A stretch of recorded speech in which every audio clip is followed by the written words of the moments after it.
Alright, so welcome back din sa ating channel. It's Bobs TV. Okay, so ito pag-usapan natin mga babayan, no? Dahil ito pong si Senator Ping Lacson, meron pong matinding pasabog, no? Tungkol po dito sa 18 ex-Marines mga babayan, no? At mukhang ibinunyag na po ni Senator Ping Lacson ang mga itinatago po nito. Okay, so yan ang ating alamin ngayon at pag-uusapan. Pero syempre bago ang lahat, please don't forget to subscribe, like, share, comment dyan sa comment section. Kung kayo po ang tatanungin mga kababayan ay kapani-paniwala po ba ang mga isiniwalat netong 18 ex-Marines na to mga kababayan? No, kapani-paniwala po ba ang kanilang mga akusasyon mga kababayan? Maging ito pong mga inilahad netong si attorney mga kababayan, no? Si attorney Biglang Kabig. Okay, pa-comment po dyan sa ibaba yung inyong mga opinion. Okay, so wag na natin itong patagalin. Alamin natin, no, ano nga ba itong mga naging pasabog netong si Senator Ping Lacson at talaga namang ibinunyag po niya, no? Marami siyang ibinunyag dito, marami siyang isiniwalat dito, mga babayan. Right? So wag na natin patagalin, umpisahan na natin. Let's go. Dami pong nangyayari eh. Hindi natin alam saan natin. Apo. Can you hear us, Senator? Yeah, I can hear you. Okay. Clear. Alright. Senator Ping, meron pong mga nangyayari ngayon na kaguluhan sa gitnang silangan, pero dito muna tayo sa gulo natin, ano, because we should love our own gulo. Yung etong ex-Marine bagman na ngayon usap-usapan, nakikita po ba ninyo dito yung angulo na baka hawsyaw ito at gusto lang talagang mag-create ng confusion and havoc? Yan yung sinasabi natin mga kababayan, no? Na baka meron pong mga hidden agenda dyan mga kababayan sa kanilang mga ginagawa. Kasi kung titignan natin, no, yung timing nila bago po, no, mag-celebration ng anniversary ng EDSA Revolution. Yeah, habang nag-uusap tayo ngayon, sinasagawa pa rin namin patuloy ginagawa yung pag-fact check, ano? Kasi mahirap yung tatawag tayo ng pagdinig. Pagkatapos mayroong lacking in believability yung mga sinasabi. So, yun na nga, dapat, 'di ba? Dapat alamin muna natin, no, hindi kagaya nung sinasabi ni Senator Amy Lacson. Amy Lacson tuloy. Amy Marcos. No, na imbestigahan kagad sa Senado. No, hindi dapat ganoon. Dapat imbestigahan muna 'yan bago ipasok kagad sa Senate Blue Ribbon Committee. Alamin muna, no? Kapani-paniwala ba yung statement ng mga 'to? Kasi alam niyo, no, bakit sa tingin ko tama yung naging galaw dito ni Senator Lacson, mga babayan? Para hindi masayang yung oras nila sa pag-iimbestiga dahil marami pa silang dapat gawin eh. 'Di ba? Hindi yung iimbestigahan mo tapos in the end wala rin naman palang kwenta yung mga statement. 'Di ba? Puro paninira lang. Walang mga matibay na ebidensya do sa kanilang mga sinasabi, which is dapat talaga ganito. No, imbestigahan muna, no? May nilalaman ba yung kanilang mga aligasyon? Totoo ba? No, yung kanilang mga sinasabi? Matibay ba yung ebidensya nila? Well, that's the time na dapat imbestigahan yan ng Senate Blue Ribbon Committee. Pero kung wala, sayang na naman ang oras niya. Diba? una, kasi pag nakatanggap ako ng information, even in my previous life, ang tinitingnan ko muna yung credibility, reliability ng first, yung source ng information na nagagaling. At pangalawa, yung information itself. Yes. Okay, Tama. 805, paano naipon yun? O paano nakuha, saan nakuha? That's another issue to discuss. Opo. Yun lang logistical nightmare para i-unload. Kasi siyempre magagaling sa bangko ito eh. O magagaling kung sino man yung nagdala. Contractor man o kung sino man. Mag-unload, mag-repack, magbilang muna, mag-repack, tapos i-load ulit at i-distribute. Pag pinag-usapan natin 805 billion pesos, assuming na 1,000 peso bills lahat. Sabi ng nasirang Senator Ramon Revilla Sr., natatandaan ko during the impeachment trial ni Pangulong Erap, ang weight ng 1 milyon, 1 kilo. Mm. So pag sinabi nating 805 billion, 805,000 kilos, meaning 805 metric tons. Mhm. Okay. So idadagdag natin doon sa weight na yon yung pinaglagyan. Opo. Ang sinasabi, sabihin na natin wag na yung matigas na maleta. No? Large na lang lahat. Huwag na sabihin yung medium, huwag natin yung paper bag at saka yung small. Ano? Opo. Okay, polyester na lang yung siding o kaya yung malambot. Ang weight ng bawat isang bag nasa mga 4 kilos. So Okay. idagdag natin doon. Pag deliver natin yung 805 Metric tons. billion pesos, ano yun, pumapatak yun nasa mga, sabihin natin 805, tapos yung bag, assuming na large lahat yung maleta, Mm. sabihin natin 60 million, pero ano, kasi sabi nila 50 to 70 ang isang maletang malaki, Yes. 30 to 40 pagka medium. Mm. Okay, sabihin natin lahat malalaki na. Yung 805 billion, i-divide mo sa 60 million per suitcase, per maleta. That's 13,416 na malalaking maleta. Mhm. Grabe ah. So, i-multiply mo ngayon sa weight na 4 kilograms per maleta. Yun ang empty empty Opo. maleta, 4 kilograms. Idadagdag mo yun sa mga 53, idagdag na natin yun doon sa 805 metric tons. Oo. That's Okay, 53. nabubuhay niya. Susunod na yun. Oh, So, 53, nasa mga 858. Oo. Nasa mga 858 na Correct. metriko tonelada. Opo. Tama. Okay. 805 plus 53. Yeah, plus 53. Apo. So, yun ang weight, no? I-distribute mo ito. Sabi ko, at saka dalawa lang, itong 18 ex-marine personnel, escort lang ito, Hindi Oo. hindi sila kasama sa, well, siguro nandiyan sila habang binibilang, pinapak. Pero pinagkakatiwalaan di umano, ni Saltico, yung kanyang dalawang executive assistant. Mm. Yung si Paul Estrada sa si Mark Tiksay. No? Dalawa yun. Imagine, 805 billion pesos. Kalimutan na muna natin yung weight ng maleta. Ang nilalaman ng isang van, sabihin na natin Toyota Hi-Ace. Yes. Pag tinanggal mo lahat ng upuan, kaya maglaman yun ng, sa weight, yung weight capacity. Opo. Sabihin natin 1 tonelada. Tama po yun. Or kaya yung pick-up, ganun din, 1 ton. Yun ang weight capacity, hindi yung kahit, ibang usapin pa yung kung kakasya yung mga maleta. Tama. Okay. 13,400 na maleta, no? Di-deliver mo sa iba't ibang personalidad. Yes. Ngayon, dadako naman tayo doon sa time consume. Mm. Assuming na, sabihin na natin 500 million pesos a day ang kanilang napoprocess, tapos na, sabi ko nga, i-unload, Yes. bibilangin. Sabihin natin ang bilang, bundle-bundle na, 1 million per bundle. Mm. So, siyempre, ipapak mo yan. Ngayon, kwentahin natin yung dami ng araw. Assuming na 500 million pesos a day ang A day. na-accomplish nila. Oo. Alam niyo ba kung gaano matagal bago may deliver? Assuming na walang pahinga itong si Mark Tiksay at saka si Paul Estrada. Opo. Daily, 7 days a week, 24/7. Ang kaya nilang i-deliver ito kung 500 million pesos per day ang na-deliver sa iba't ibang lugar. Mm. Nakukuha, natatanggap, tapos i-deliver, i-repack. Mm.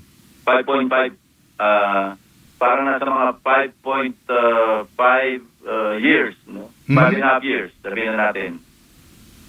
O di hanggang ngayon, nag-deliver sila kung nagsimula sila ng 2023. Now, si Saltico, na-elect siya na chairman ng Appropriations Committee, July 2022.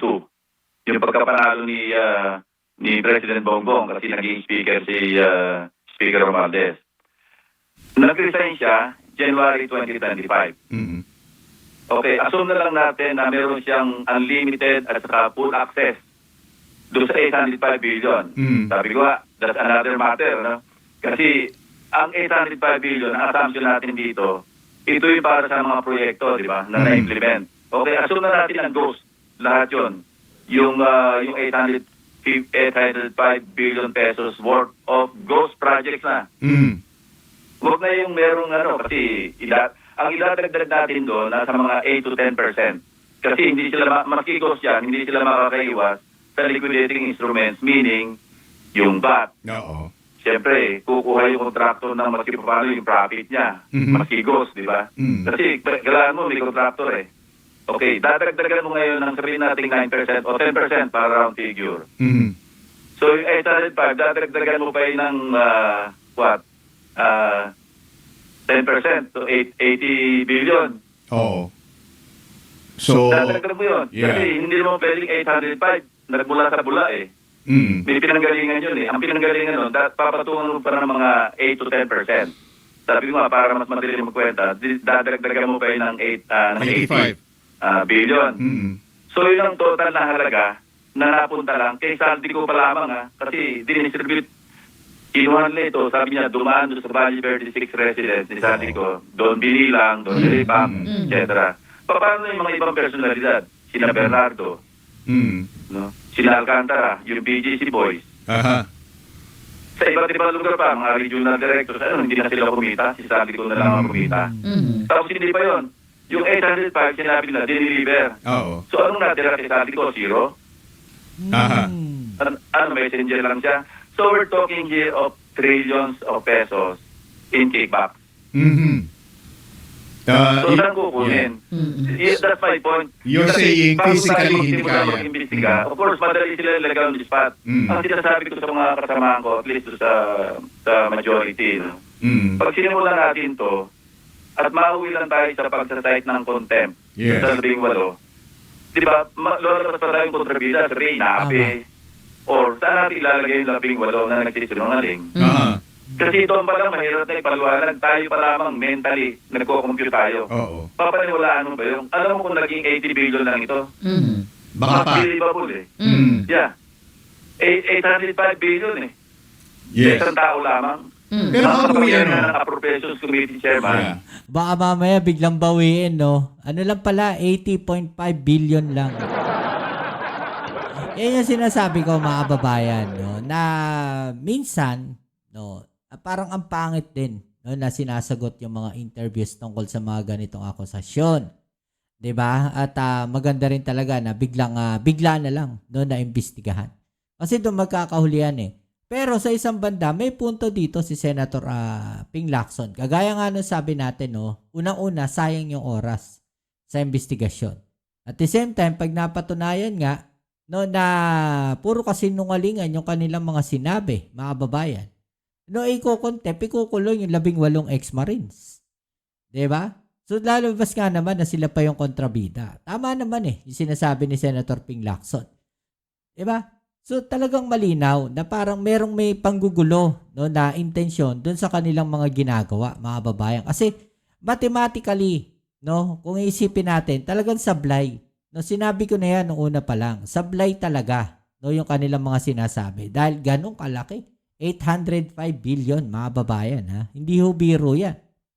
Sa pagsisingit. Oo. Pero sa implementasyon, limited yung kanyang access. Sabihin na natin, full access na siya. Yeah. Nabili niya na lahat. BBM, DPWH, DA, lahat na. Mm-hmm. Kausap niya na. Ano, wala maiwanan sa mga personalidad doon. Oo. Lahat yung 805, diniliver sa kanya.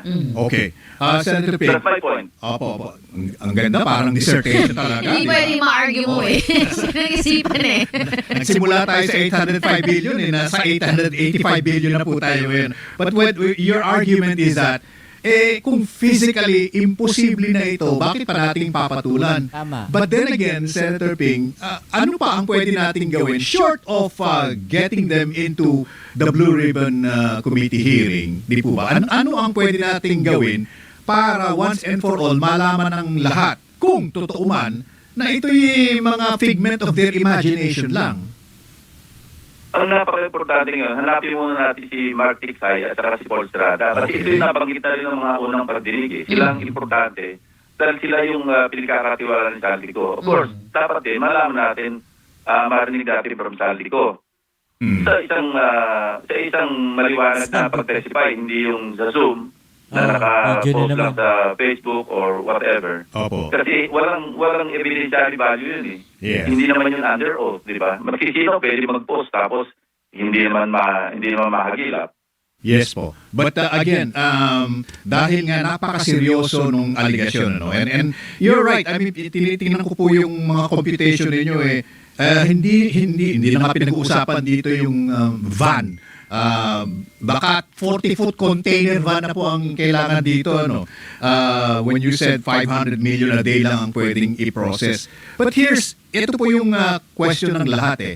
Kung ang lakas-lakas ng loob nito at nakilala naman po yung mga nagtutulak o kumbaga mga ninong nitong mga bagman di umano na ito. What can we do? Hindi ba sila yung pwedeng ipatawag muna, or where else can we go to find out the truth, at least para bago sila maimbitahan dapat i-acquit muna nila yung sarili nila?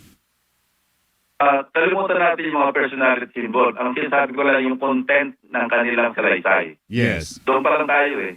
Opo. Yung credibility ng source, sa ngayon, kasi sumulat ako sa Armed Forces, sa Philippine Navy, sa Philippine Marines. Opo. Gusto kong malaman muna anong dahilan ng pagka-discharge dishonorably nung sinasabing 6 o 4 sa mga ex-Marines. Importante malaman ko yun eh. Ano ba yung mga kaso nila? Bakit sila na-discharge dishonorably? Kasi malaking bagay sa amin yun sa serbisyo. Para ma-discharge ka dishonorably, meron due process yan eh. Aha. Yung administrative case na anong klase mga administrative case yun o cases. Ito ba may kinalaman sa moral turpitude? May kinalaman ba ito sa pag-abuso sa serbisyo, grave misconduct? Importante ko muna malaman yun para ma-assess ko ngayon, ma-evaluate ko yung credibility ng source. But then again, Kasi Senator, dalawang bagay nga, credibility ng source at saka credibility ng information. opo. Pero yung iba din naman po dito ay maayos naman po silang nakapagretiro. Tama yun. Kaya nga gusto ko malaman lahat yung kabuuan bago ako magtumawag ng pagdinig, if at all. Kasi isasangguni ko nito sa mga kasamahan ko. Kasi unang-una, 18 ito. Paapirin natin doon. Baka maging circus.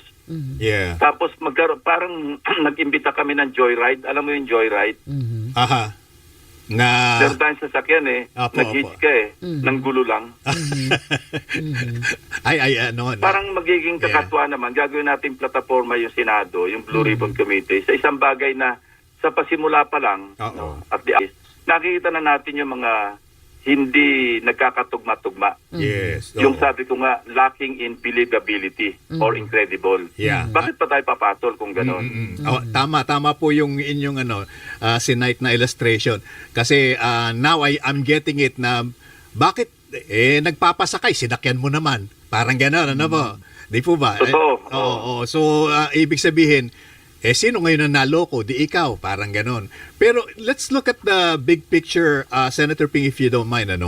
Kasi ang feeling ko lang talaga, a lot of people are looking towards the Senate Blue Ribbon Committee to find some closure or finality dito po sa the biggest corruption scandal perhaps in the country.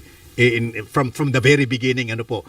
Ang ICI po, wala na for all intents and purposes, wala na, decapitated for lack of a better term. Kayo na lang po yung natitira But parang ang tagal po ng gap, Senator Ping, And sa dami ng nangyayari ngayon, pati yung gera, baka matabunan na po. Yun lang po ang worry ng ibang tao.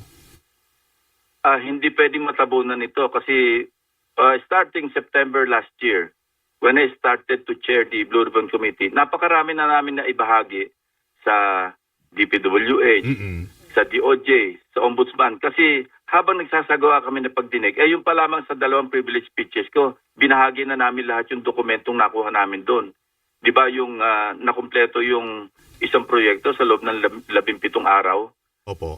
Lahat. Kaya nga meron silang final na malversation of public funds through falsification of public documents. Opo. Karamihan doon nanggaling sa amin yung yung dokumento to prove malversation Yung plunder na nakapal ngayon at nagsasagawa sila ng preliminary investigation. Even as we speak now, Opo. patuloy yung kanilang preliminary investigation ng Ombudsman at saka ng DOJ. So, napakarami namin na iambag na sa investigasyon at yung logical conclusion na hinihintay natin, wala na sa kamay ng Blue Ribbon yun Kami, magpapatuloy kami sa pagkalap ng mga kaukulang ebidensya. Yes. Yung konkreto at saka may pupuntahan. Hindi naman lahat ng information na papasok sa amin, papatulan namin. Kasi kung hindi, magkakawindang-windang yung investigation eh. Opo, opo. Ngayon nga pangalang 3 linggo na mahigit, pang-4 na linggo na ito na yata na niroute ko yung partial committee report. Nando na yung mismong gist ng investigation.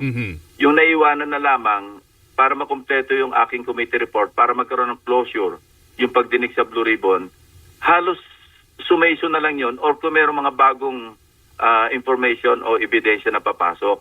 Pero yung bulk, yung bulto, ang recommendation nga lang doon siyempre magsagawa ng preliminary investigation yung appropriate authorities. In this case, DOJ at saka Ombudsman.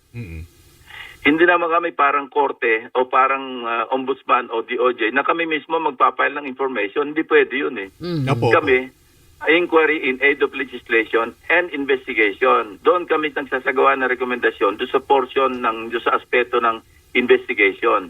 Kasi yung inquiry in aid of legislation, maraming kaming nababalangkas na ipapasok na panukalang batas na pwede naming nakuha namin, na-call namin from the hearings that we conducted. Opo, opo. Tulad ng pag-strengthen ng ombudsman, pagbigay sila ng authority na mag-deputize ng private prosecutors para makatulong sa kanila, magbigay sila ng law enforcement arm. Marami kaming mga tapos yung pag-amyenda sa direct bribery na kung saan pwede nating bigyan ng pagkakataon na magkaroon din ng immunity yung bribe giver kasi sa ngayon napakahirap mag-prove ng direct bribery kasi parehong guilty parehong makukulong Alright, sa mga babayan, Grabe, hindi na ako nakapag-comment kasi halos na-explain na ni Senator Ping Lacson. At ayaw ko na rin putulin, yung kanyang mga sinabi dito, mga babayan. Kasi, kung titignan ninyo, logically, tama naman yung mga pinagsasabi ni Senator Ping Lacson. At logically, sablay yung statement netong 18 Marines na to. Diba? So, hindi natin alam, mukhang sablay na naman yung scriptwriter nila, mga babayan. Okay, so ano masasabi po ninyo dyan, I-comment sa ibaba yung mga opinion na atin yung pag-usapan. Alright? So yan muli, kita tayo sa ating next video upload. Ito po muli ang inyong Kuya Mobs sa Mobs TV. Please don't forget to subscribe, like, share, comment dyan sa comment section. Peace. I'm out.